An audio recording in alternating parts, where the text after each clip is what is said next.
We'll call to order the regular meeting for the Board of Supervisors for Tuesday, November 13th, 2012.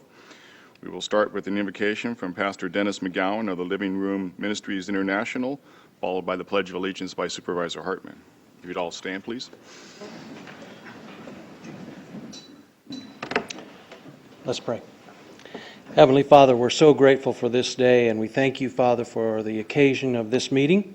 We pray and ask that you would give divine supervision to our supervisors and that we would accomplish exactly what you would have us to do. Thank you, God, for your love and for your grace. Thank you for our city, for our county. We just pray for all of our government officials that you would lead them as you would see fit. We pray these in the name that's above all names. Amen. Please join me in the salute to our flag. I pledge allegiance to the flag of the United States of America and to the republic for which it stands, one nation, under God, indivisible, with liberty and justice for all.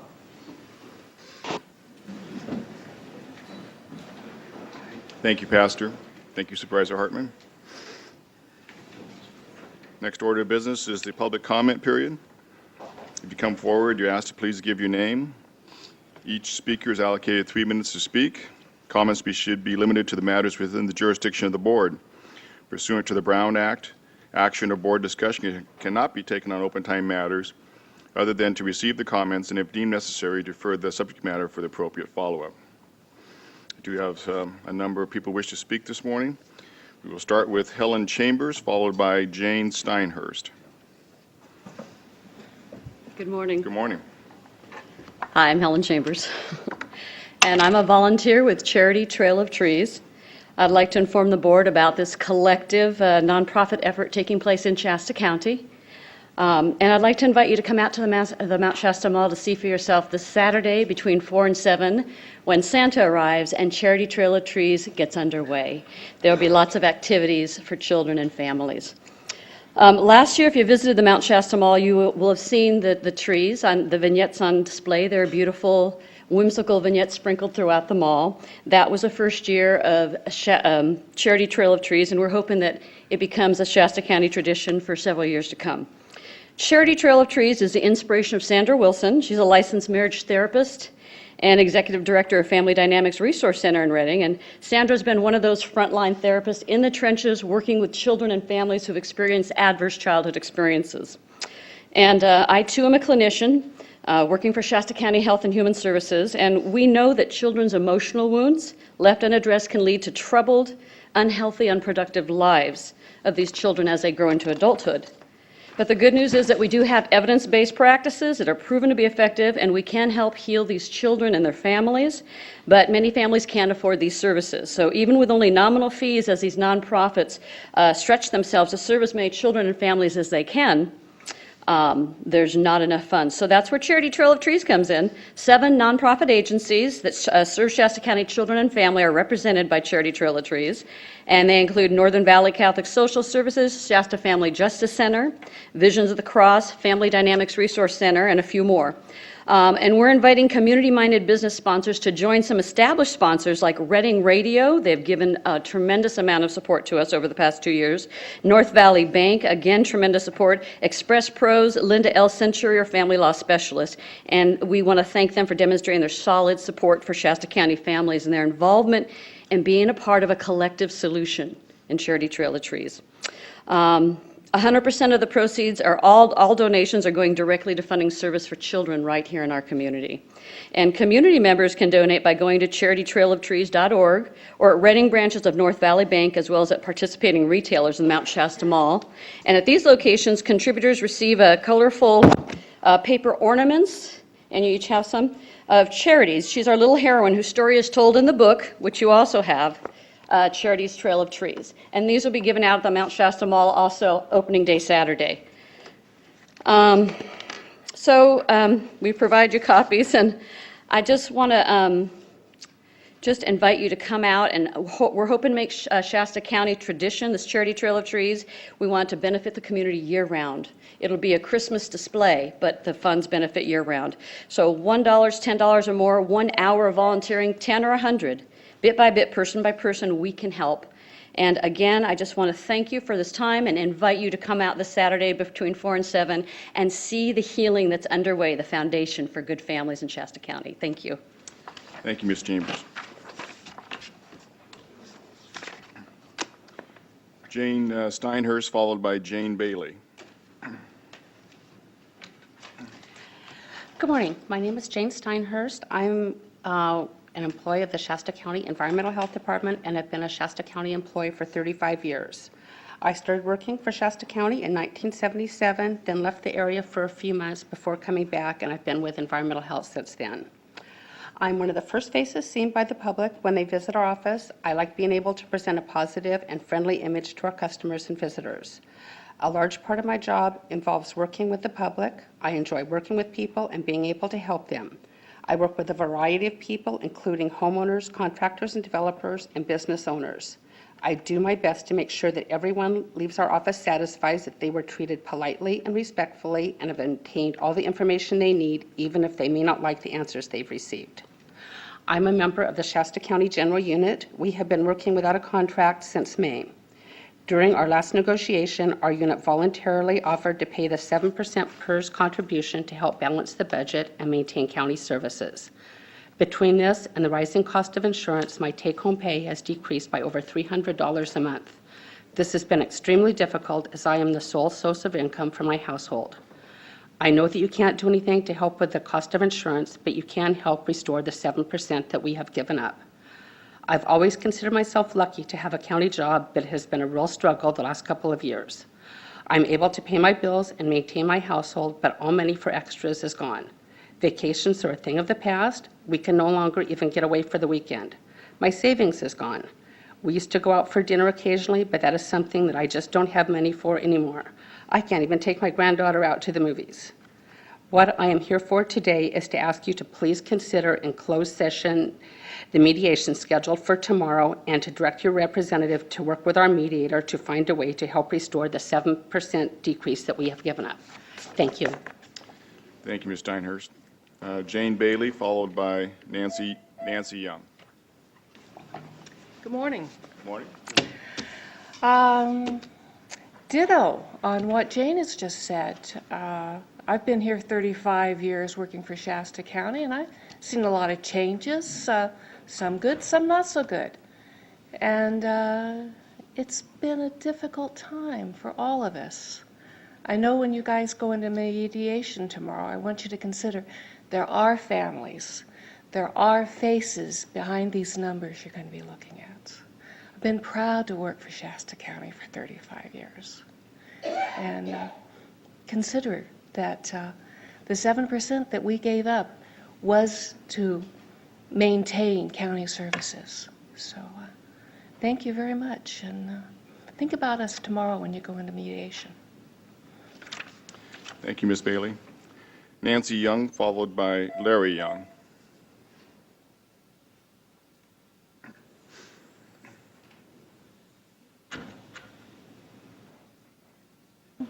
My name is Nancy Young, and I live out in Happy Valley on Happy Valley Road. Our house was foreclosed on, which was fine with us. We didn't care. But we also own a piece of land behind the half acre that our house sat on. The realtor sent somebody out to rekey our home, the house. And while he was there, he went out on the back piece of property and cut 2 locks on a shop and a van. And my husband caught him out there at noon, called the sheriff's department, and wanted to make a citizen's arrest. The sheriff's department came out to the house and refused to make the arrest. We had a welder that turned up missing in an hour's time between 11 And the time my husband returned to the property at 12, a welder came up missing. The locksmith was the only person that we know of that was on the property. We told the sheriff that. The sheriff's department called him a liar. When he went in to make a report, they refused to take a report on it. And he was also told not to phone or come back to the sheriff's office for any reason at all, that they would arrest him immediately. I got home before the sheriff's department left. After they left at around 12:30 or somewhere around in there, I went into a travel trailer that we were putting things into so we could live in it. There was a plastic bag laying on the bed that had a leather jacket in it. The leather jacket was missing. I called my husband. He said he hadn't touched it. I called the sheriff's department immediately. They had just left the property. At that time, they refused to even come back and check to see if there was fingerprints on the mirror or around the closet door, or check where he had entered into the travel trailer. When he went out, he relocked it as if nobody had been in there. The following morning, I went to vacuum. My vacuum, brand new Dyson, was missing, and an $1,800 knife set that was sitting in the kitchen area of this trailer. They were missing.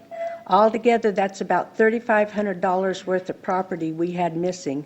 The sheriff still wouldn't come out and take fingerprints, which were available at that time. They do have the plastic sack that was over the jacket. They have the ticket that was with the jacket, and they are still refusing to do anything about it. They will not take a report.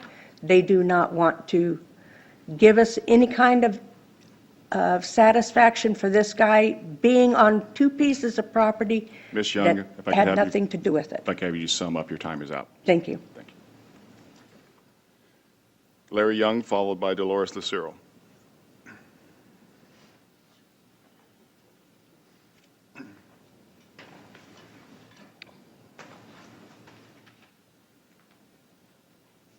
Well, I'm Larry Young, and I've lived in Happy Valley since 1950.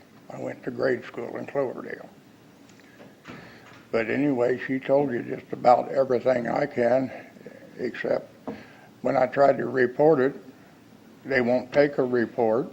I've been threatened at least 20 times with arrest for trying to make a report to them. And when I reported what else I'd seen there, why the guy had his back to the sheriff's had his back, a white pickup went by, and he gives them a thumbs up sign, which the sheriff's department didn't see. And that night, I got to thinking now, the guy volunteered to give me 4 locks. He never said he said the bank sent him out there, but when I told him it was private property, he offers me locks. He didn't say the bank sent him out there or anything. He just offered me locks. So why, if he knew that it was private property that he was on, but didn't care. Anyhow, I got to thinking, now he gave me these locks, but he's also got keys to them because they were all keyed alike, so I knew he had keys. Well, about 12:30, 1 o'clock that night, this pickup that I seen comes back out there. And of course, before I could get my clothes on and everything, why, he was gone. And when I reported it to the captain here, he calls me a liar. That was the report they took. So what do we have to do to get some action from the sheriff's department? The DA's office told me I had to go up through the ranks before I come in here, and I did. They didn't like the way I did it, probably, because when I called them, I told them the guy wasn't leaving alive. I didn't have a gun or anything. I don't know how I'd have stopped him. But anyway, it's the only way you can get the sheriff to even answer a call. And when I finally did get to the sheriff and the undersheriff, that's when they ordered me never to call the sheriff's office or go into the sheriff's office again. And we've got no justice whatsoever for the public here. In other words, if you want to steal, you go through the sheriff's office. They won't take a report. Thank you, Mr. Young.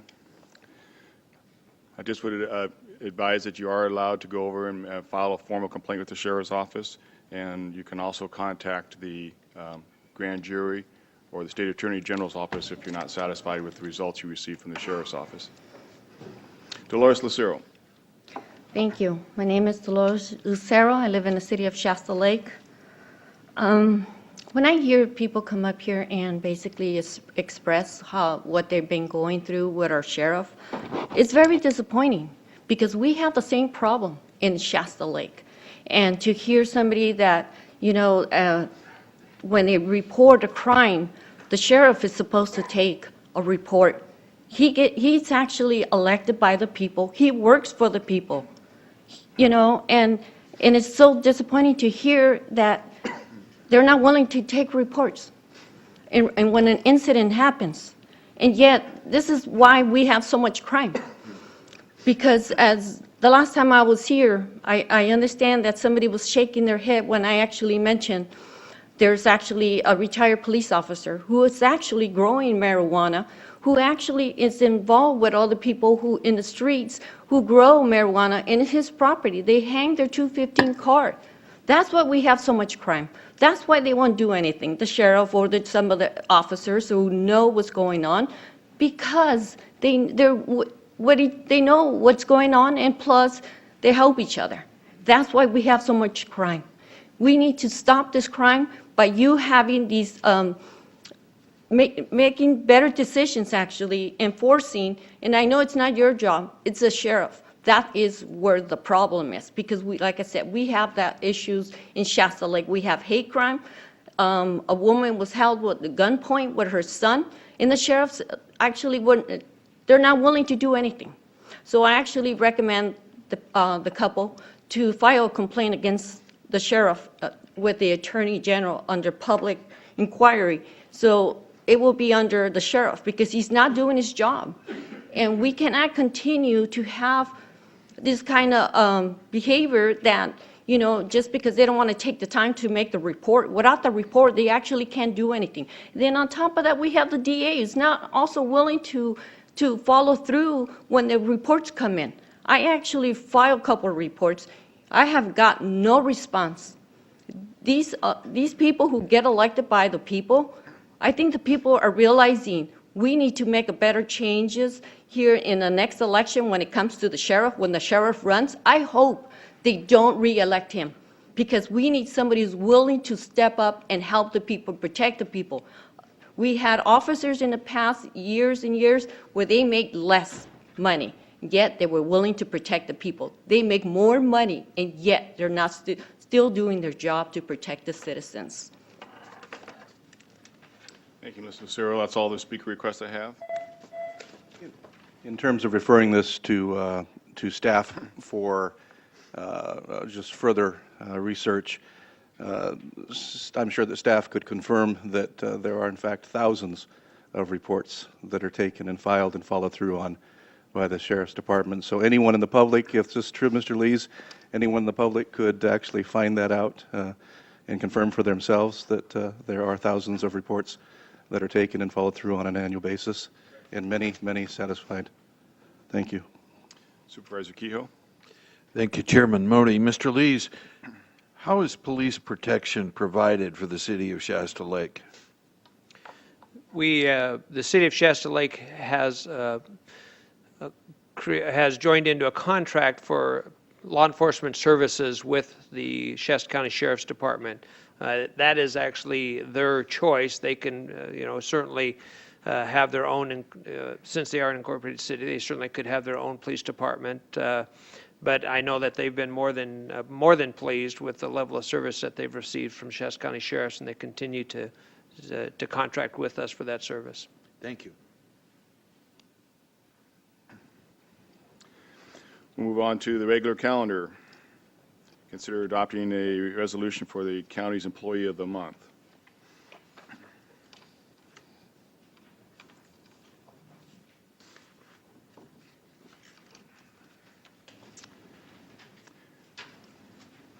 Now therefore be resolved that Ms. Trina Nuez, Eligibility Worker 3, HHSA Regional Services, is hereby named Shasta County Employee of the Month for November 2012.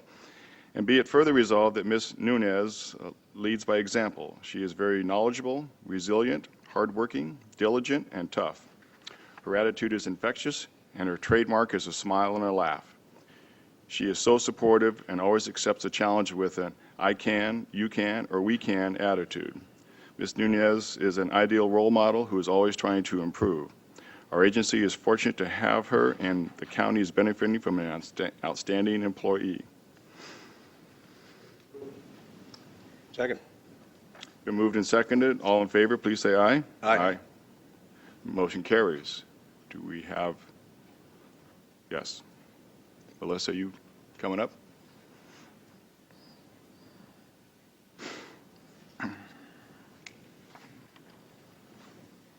Good morning. Melissa Janilevich, Regional Services Director with the Health and Human Services Agency.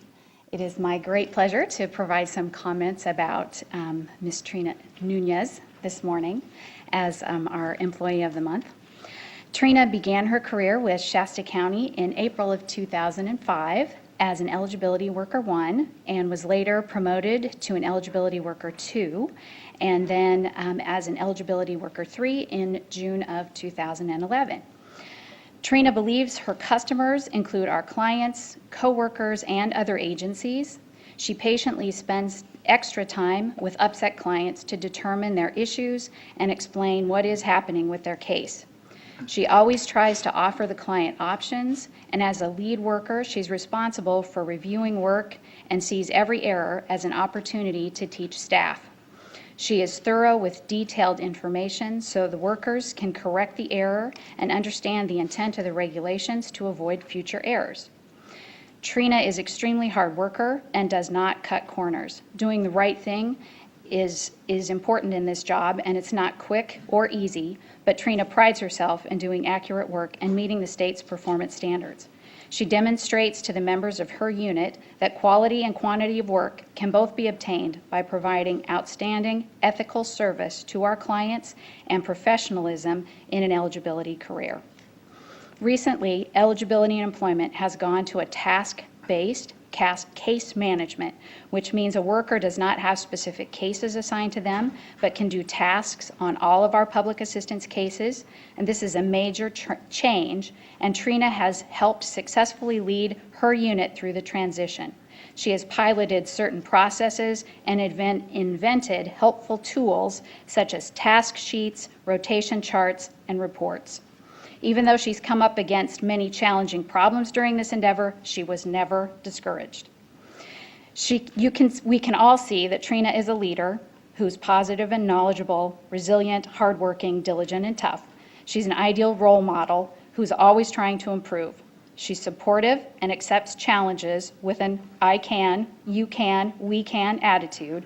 When things get stressful, she just smiles or laughs and reminds everyone that we can do this as long as we do it together. So it's my honor to congratulate our Shasta County Employee of the Month, Trina Nunez.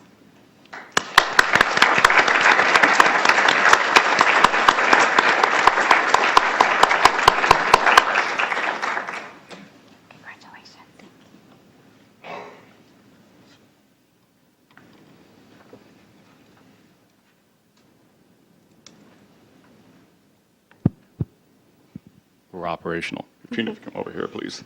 Everybody wants to see you, not me, so. Trina, on behalf of my fellow Board of Supervisors, it's always a pleasure for us to recognize our employees throughout the year for the exceptional job that they do. And obviously, your peers and those who have nominated you and brought this forward to us think you're an exceptional employee. So we are extremely proud of you.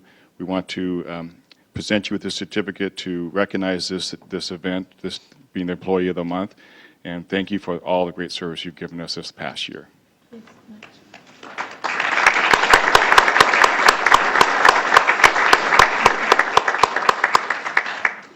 we do have a couple other things for you. In this bag here is a rose pin gift set with Shasta County engraved on the pin, and then on the gift box has the Shasta County emblem. There'll be a DVD of the awards presentation courtesy of Shasta County. There's a $25 gift certificate donated by the Mid-Management Bargaining Unit to the Olive Garden Restaurant, a $25 gift certificate donated by the Department Head Forum to Outback Restaurant, and a $40 gift certificate to a local restaurant donated by the Deputy Sheriff's Association. And we certainly want to thank all those who have contributed to these certificates each month that we present those. So, Trina, a chance for you to say a few words, and if there's anybody you'd like to introduce, and you have any friends or family you want to introduce? I have my husband and my father-in-law in the back there. Yeah, make them stand up. Greg Nunez and George Nunez. They're here to support me.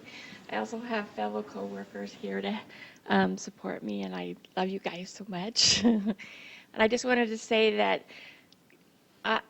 this is amazing, and it's the people I work with that makes this all possible for me, because they all work just as hard as I do, and I'm pretty much like to accept this for them too, because without them, things just wouldn't get done. Great job, Trina.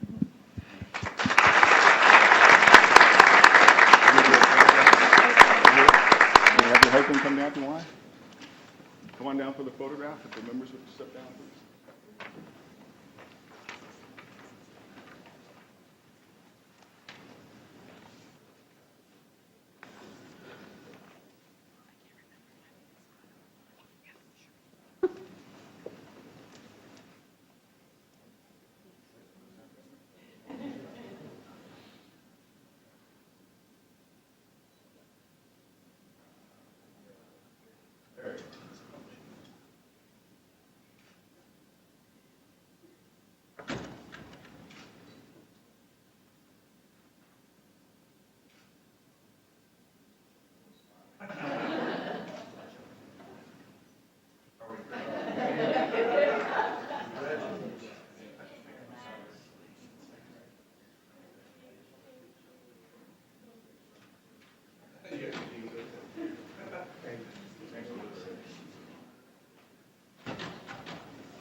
The next item is a certificate of recognition for Shastacom Systems Administrator Kathy Gailey. Sheriff, you going to go first?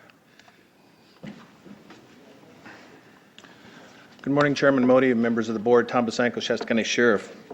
This certificate of recognition is to recognize 33 years of outstanding service for local public safety with retiring Supervisor Kathy Gailey. She has served not only for the Sheriff's Office as starting out as a dispatcher in 1978, but then when Shastacom merged to the JPA that it is, she continued to serve there. She was a dispatch supervisor in 1987 and then was hired by Shastacom, and she later became a systems administrator in 1998. In that position, she was responsible for administering various computer systems that benefit Shasta County citizens, public safety personnel, and worked with IT very closely. And these systems included computer-aided dispatch, the dialogic communicator or reverse 911, and then the computers that went into our cars for mobile data computers and computer-aided dispatching there. She also used geo webcast systems and file transfer process, and her duties were 24/7. And most of this, as you know, with technology can be very challenging, but she was self-taught on most of these systems and has done an outstanding job as systems administrator. She's assisted many entities such as public health with heat notifications for the elderly, CAL FIRE with an alternate primary public safety answering service, or PSAP as we call it, and then with Emergency Medical Services Network.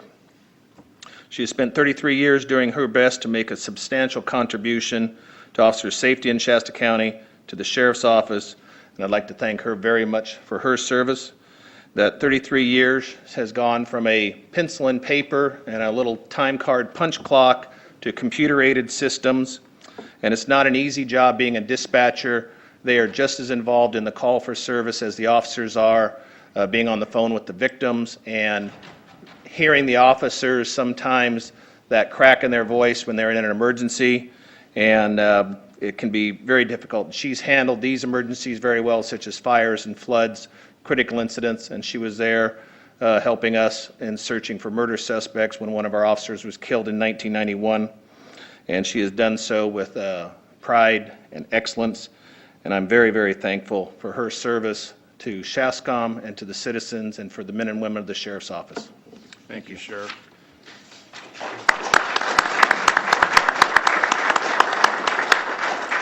And SHASCOM speaking. yes, and her supervisor, the director, Joy Willis, is here. And Joy, would you like to say a few words? Sure.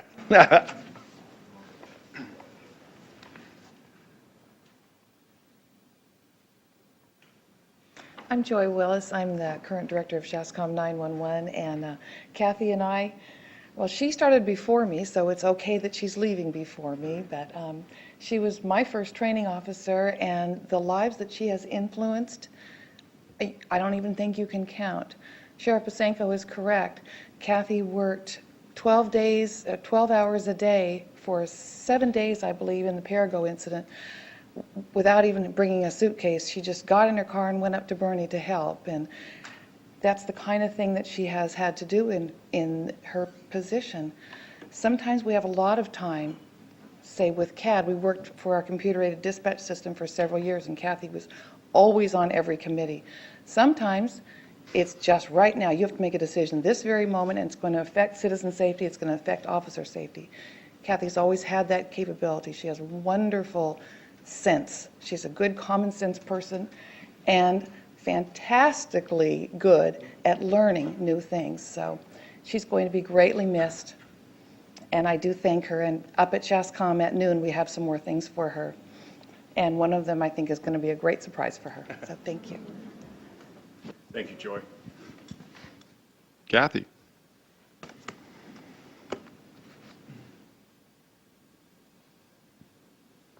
How are you? I'm doing well. How are you doing? You know, it's a great pleasure to have the opportunity to present this to you, Kathy. Kathy, I think, started just maybe a year or two after I did it. She started apparently with the Anderson Police Department, which I did not remember, but I knew she'd been at the Sheriff's Office for a number of years, because obviously the Sheriff's Office and the Police Department work together closely on a lot of issues. And I remember even as an officer and you as a dispatcher having a chance to talk about things and see each other out at different places and stuff. And I think we can't say enough words about your dedication and how hard that you have worked for not only for the Sheriff's Office, but then for SHASCOM. So in essence, for our county, for the services that you put in over the years. I've always known you've been someone who's been very dedicated to what you do, very sincere in trying to accomplish your mission, and very caring about the people who are out there. And certainly as a dispatcher, that's one of your first priorities to take care of. But come a long way since just working on the radio, because I mean, obviously, as was mentioned, when we went to an automated dispatch and consolidated dispatch as well, a lot of things had to change. And as the sheriff mentioned, I remember the old days of the 3x5 cards, and white ones were offense reports, and orange ones were arrest reports, and blue ones were accident reports, and that's how you kept track of everything. And if you wanted to go look something up, you had to go look through all the file cabinets and find that person or that case. Now it's all computerized, and you were a major player in that. I remember talking to you a few times and just seeing sometimes the frustration of all the hard work, but then also accomplishing things where it changed so much, and you had to learn so much from your original job to take over all the duties you've done at SHASCOM, and have done an extremely exceptional job. So, Kathy, congratulations.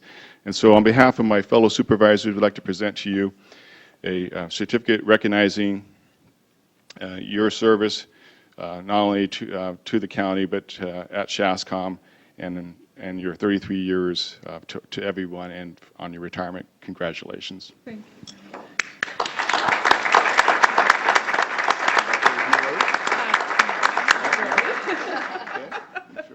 You want to introduce your family? My boyfriend, Greg K. Kippy, my mother, Betty Gailey, my sister, Brenda Gailey, that works at the Sheriff's Office. They're here with me this morning. Thank you.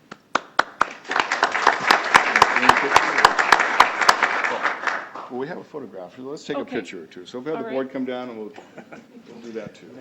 We're in a picture mood today.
The next item, R3, is a proclamation by the Board of Supervisors.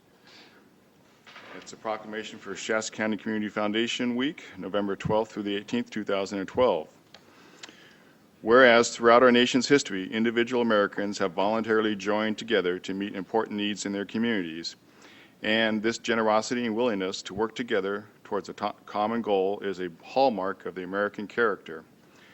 And today, private voluntary associations across the country make substantial contributions to our nation's well-being in areas such as healthcare and social services, education and the arts, economic development, and environmental protection.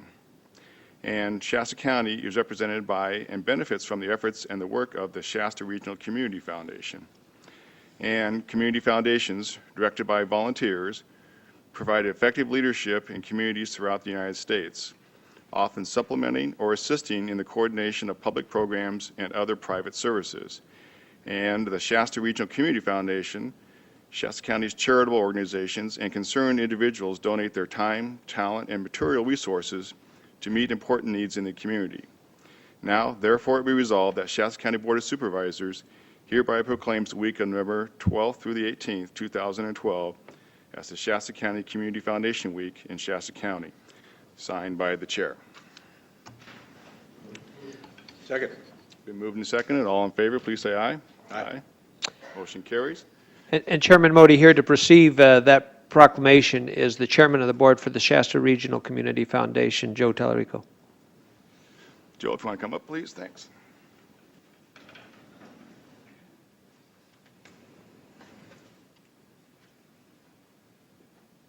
Seems to be my day to be up here. You're doing a good job. Thanks, Joe. Well, Joe, I know that you are as the board of the foundation now, and I can say that I had the opportunity to be on the board back in the early 2000s for 5 years, and it's a great organization that has come a long ways from the early years. I think we were struggling to try to get to $500,000. I'm sure you make a few comments about how much money you guys have today and where you're going, but it's an organization that people need to realize is put together by community members for the community. That's exactly what the funds go for.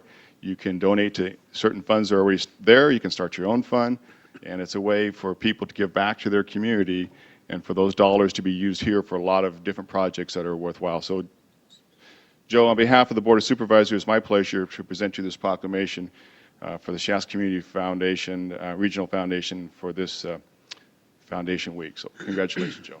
Thank you very much.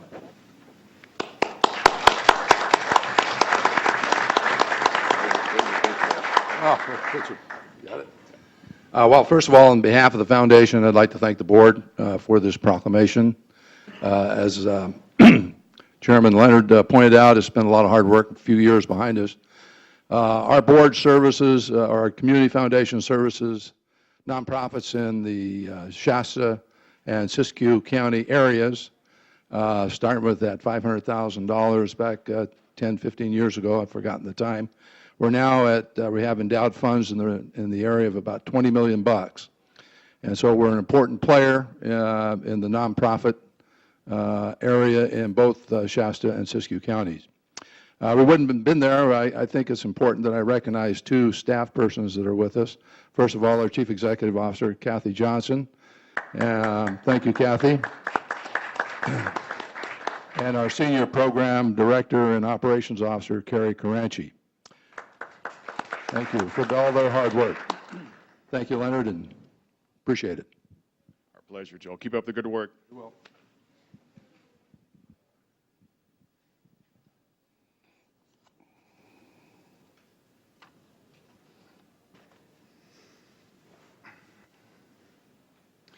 You know, I can't emphasize enough that it's a great opportunity for our local citizens to participate in something in your local community.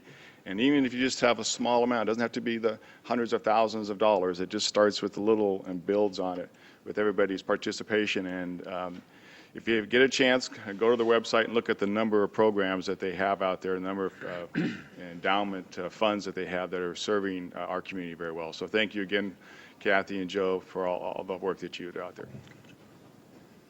Thank you.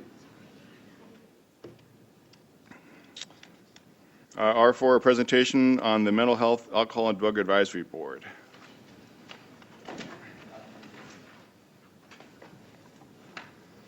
Good morning. Sandra Terry. I'm chair of the Mental Health, Alcohol, and Drug Advisory Board, long title. And I'm here to give you our annual report. This happens to be for 2011, so we're kind of backing a little bit, but good information. Before I start, I'd like to thank members of our advisory board for all the time that they give, month after month, serving on the board, and all their dedication. Supervisor Kehoe, thank you for all you do. You are such an added asset to our board meetings and to the cause that we carry forth. I would also like to thank the staff of Shasta County Health and Human Services for all the help that they have given us. And I would also like to thank our Annual Report Committee, Charlie Menor, Pastor Honey, and Carrie Hess. Mental health, alcohol, and drug services in Shasta County face two distinct realities. On one hand, we have inadequate resources and allocations, leading to severely limited services for a population growing in numbers and in need. Substance abuse treatment has taken some deep cuts in recent years and suffered from the elimination of Proposition 36. The department braced for a possible influx of criminal offenders scheduled to be released from the state prisons per AB 109 who would need services. On the other hand, the Mental Health Services Act funding supports several new programs to serve housing, crisis, aging adult, mental illness preventive needs in our community. Because of these complicated challenges and opportunities, serving on the Mental Health, Alcohol, and Drug Advisory Board is always very interesting and challenging. We receive reports on new and innovative ways to understand and/or address the problems that plague us, like child abuse, healthcare reform, a workplace in need of training, an outdated building, the aging clients with multiple health issues. We also saw increased community dialogue on the topics of suicide, discrimination against people living with mental illness. We are dealing with complex issues that demand complex approaches, and we are still considering ways to effectively address them. With healthcare reform on the horizon and a new focus on preventing mental illness and addiction, the delivery of mental health and alcohol and drug services may look very different in the next few years. One thing is certain, change is constant. The Mental Health Services Act. The board has played an active role in programs that are funded by the Mental Health Services Act. Throughout the year, the board has provided updated information by staff as to the progress of our PPP Positive Parenting Program, which was approved in November of '09, the Community Services Support Program, approved in March of '06, and the Workforce Education and Training Program, known as WET, approved in 11/09. In 2011, the board had the opportunity to approve the Capital Facilities and Technology Plan in January 1, 2011, and referred it to your board for final approval. This project includes a lobby redesign and various upgrades to the main county-owned mental health facility. The Technological Needs Project includes the purchase of software and hardware necessary to support our electronic health records system. The board also approved the Innovation Plan March of 2011 and referred it to your board for final approval. This plan, which included the Community Intervention Pre-Crisis Team, which is a community-based team to provide services and support to consumers and families who are experiencing circumstances without intervention could escalate into a crisis. The plan also included the Mentally Ill Offender Program, which provides peer-based services to individuals with mental illness and possible substance abuse disorders that have been released from a correctional facility to probation supervision. The board plays an active role in the Mental Health Services Advisory Committee. The chair of this committee is a member of our board. The Mental Health Services Advisory Committee provides input and guidance for planning, implementation, and oversight on the Mental Health Services Act. Board members have been very active in participating in several department committees throughout the year. Each committee has at least one person represented on that committee from our board. The Community Education Committee, the purpose of this committee is to provide information regarding mental health, drug and alcohol issues to the public, to provide information that will lead to the reduction of stigma for individuals with mental illness and substance abuse. The committee has planned several activities such as the Mental Health Resource Fair, the Art Hop exhibit, and the Anti-Stigma Discrimination Media Campaign. These meetings are held monthly at the Reading Library. Suicide Prevention Workshop. This committee meets monthly at the Reading Library. It is a local collaboration of public and private agencies concerned community members focused on reducing the amount of suicides in Shasta County. Client Services Committee. The purpose of this committee is to highlight employment, transportation, and housing resources for consumers of mental health, drug and alcohol services. Consumers are invited and encouraged to participate. The meetings have been held at Second Home. We held many special meetings during the year to provide information to our board concerning certain topics. Healthcare reform was provided to us by the president of Catholic Healthcare West. He gave a presentation on the implications of healthcare reform on healthcare delivery in Shasta County. This was a joint meeting held with Shasta County Public Health Advisory Board and the In-Home Supportive Services Advisory Committee. We also had the opportunity to tour the Shasta County Jail. The board was able to see the jail, have an informative overview of the mental health, drug, and alcohol services that are presently being offered at our county jail. We had a tour of the Good News Rescue Mission. The board was given this tour and introduced to many programs available for the chronically homeless, drug and alcohol addicted, and the homeless mentally ill in Shasta County. As our board completes this annual report for this 2011, it has become clear that we must gain a greater understanding of the many mental health, alcohol, and drug use programs and opportunities offered through the Health and Human Services Agency in this community. We have begun this process in 2012 as we have embarked upon a journey of learning and exploring existing programs within our system. One such program is AB 109, the Public Safety Realignment Program. AB 109 will supply us with the following valuable information as: number one, what are the number of inmates being released to Shasta County? 2, what percentage are homeless? 3, what percentage are mentally ill or have substance abuse concerns that we need to be aware of? AB 109 is just one of the many topics the board has taken on to gain greater understanding of all our mental health and substance abuse needs in this community. The topics we have settled on for 2012 include the Psychiatric Health Facility, AB 109, Managed Care Plan, Youth Mental Health System of Care, Adult Mental Health System of Care, External Quality Review, Public Guardianship Conservatorship, Evidence-Based Practices, and the Mental Health Services Annual Act Update. Our priorities. In order to ensure the Mental Health, Drug, and Alcohol Advisory Board meets the requirements of the California Welfare and Institutions Code, the following priorities have been set. 1, provide a forum for clients, family members, and other community members about the needs and quality of service for the mentally ill and those diagnosed with substance abuse disorders. 2, promote outreach and education about mental health and substance abuse issues and what's going on with the services. Number 3, monitor the progress of the implementation of the Mental Health Services Act, convene public hearings regarding Mental Health Services Act plans, and receive updates and progress reports regarding ongoing Mental Health Services Act funded programs.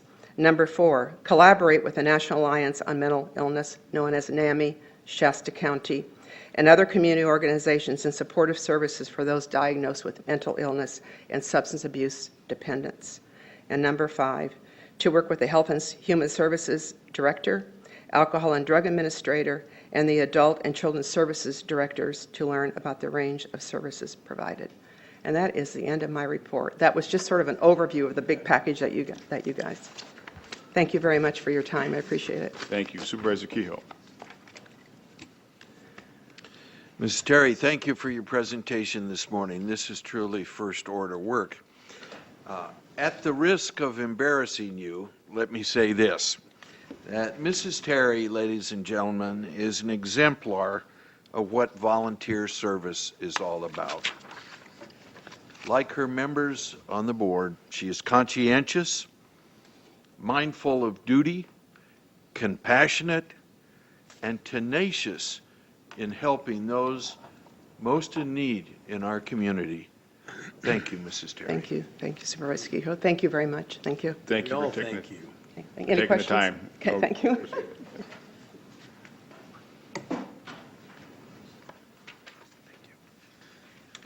Good job, Kehoe. Thank you. I can't hear you. We'll move on to our consent calendar. The following consent calendar items are expected to be routine and non-controversial. They may be acted upon by the board at one time without discussion. Any board member, staff member, or interested person may request an item be removed from the consent calendar for discussion and consideration. And before we start anything else, I want to just make sure the public is aware that on item C7, the wording was changed after the first paren 1. It was changed from sell up to 100 tax defaulted properties during an online public auction from February 23rd, 2013, has been changed to sell up to 100 tax defaulted properties during a public auction on February 22nd, 2013. So I have no other requests for anything to be pulled. I would like to pull C6, please. Okay. Anyone else? Move approval of consent, remaining of consent, please. Second. Been moved and seconded. All in favor, please say aye. Aye. Opposed? I'm voting no on C5. Thank you. Motion passes with one vote on no, as noted. Item C6, support services. Good morning, Michelle Schaefer, Director of Support Services. I'll be happy to answer any questions. Thank you, Ms. Schaefer. C6, ladies and gentlemen, is approval of a cooperative contract with the City of Tucson to provide an online surplus sales website for Shasta County. And in the paragraph having to do with discussion, we say that the purchasing department has been part of a cooperative agreement from 2007 to 2011 and would like to be included in the cooperative agreement with the City of Tucson again. So why don't you sketch for us what our experience has been with this online service?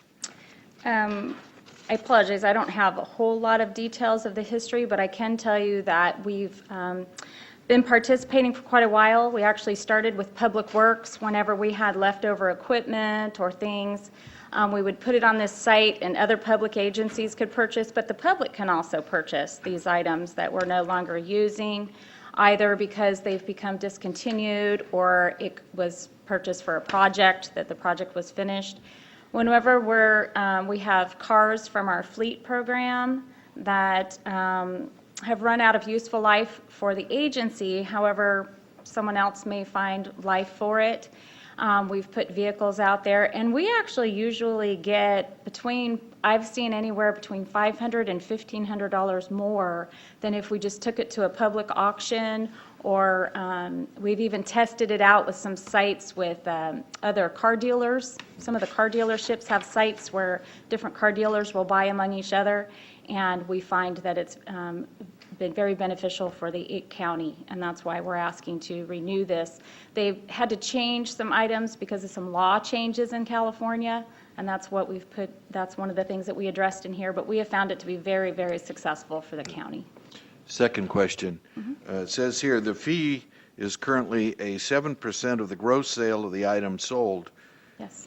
and all fees will be covered by revenue generated by the sales of the item. Do we pay, does the buyer pay sales tax on that transaction? And if so, does that sales tax revert to Shasta County? That part I don't know. I think it's based on where they purchase it, because it's a cooperative with several different states, and it depends on where they live. They have to follow all of those state laws, and however the sales tax and all of those property taxes or anything like that, that is one of the things that they had to cover with the legal change, because there were, like with the Amazon.com, if they purchased it from a different place, they didn't necessarily have to pay sales tax. All of that law is what's covered in here. So that's kind of what they've changed. And so it'll be whatever the law requires and how the sales tax and where the sales tax goes, all of that's covered. Okay. Final question. Under alternatives, the board may choose to stay with local auction agencies. That implies that we're already with local auction agencies? We use, Orland has a local public auction for some of our fleet vehicles. That's the closest that I know of, but we still find we usually, unless it's something that we just can't get sold on this, we usually find that this actually gives us more money. We don't have to pay the transportation fees to get it down to Orland, all of that. But we do continue to use Orland from time to time, but those are just vehicles. We can sell just about anything on this public auction site that we can't necessarily. We have a couple places where we can do furniture, but again, we still find this is a better deal because we have a wider audience using this site. So the rest of that sentence reads, the board may choose to stay with local auction agencies. However, that is not recommended because approval of this action will allow the county to have direct control over the sale of the items. Well, if we sell something locally, we can establish a reserve price, can't we? I mean, we have direct control over our items.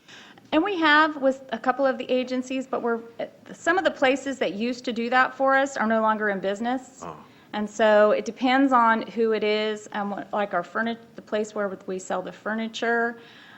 We haven't been able to set that. It really just depends on how they operate their business. Again, like in the car, with the cars, when we tried with some of the local dealers, we weren't able to set the reserve price. But with this, we were, and that's why we were actually able to get more money doing that. And this system applies to all manner of surplus property that the county has? Yes. Thank you. Supervisor Baugh. Thank you, Chair Kehoe, and Chair Modi. Now, you heard that, didn't you? Supervisor Kehoe, I appreciate your bringing up especially the question of the sales tax, something near and dear to my own heart. I brought this up in past meetings in referring to construction projects that are approved by Shasta County. If this was a directive of the Shasta County Board of Supervisors for all departments to look for opportunities to have sales tax based in Shasta County, large construction projects, if they were required to have an office in the county and report their purchases through the county, this could mean millions of dollars collectively over the years to Shasta County itself.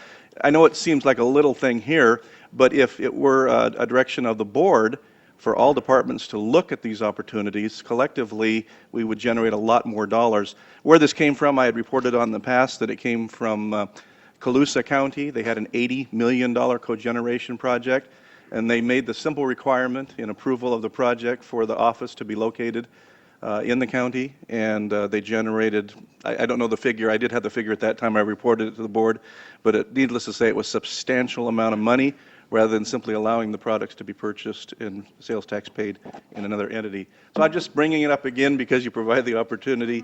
We really should consider that as a direction from the board. Thank you. Move approval of the staff recommendation. Second. Been moved and seconded. Under discussion, I'll just add that a couple things. One, when I was at the police department, we went through a process very similar to this all things you said, Ms. Schaefer, are absolutely correct. We found more buyers, received more money back, and we're able to get rid of more equipment than we ever were to do at our local auctions. And the other thing, as far as, and I recognize your point, Supervisor Ball, on a big project, on this particular thing, it's sort of the chicken versus the egg. I mean, you might be able to sell it locally and get more sales tax, but you're going to get less money for it. So in the end, it may help the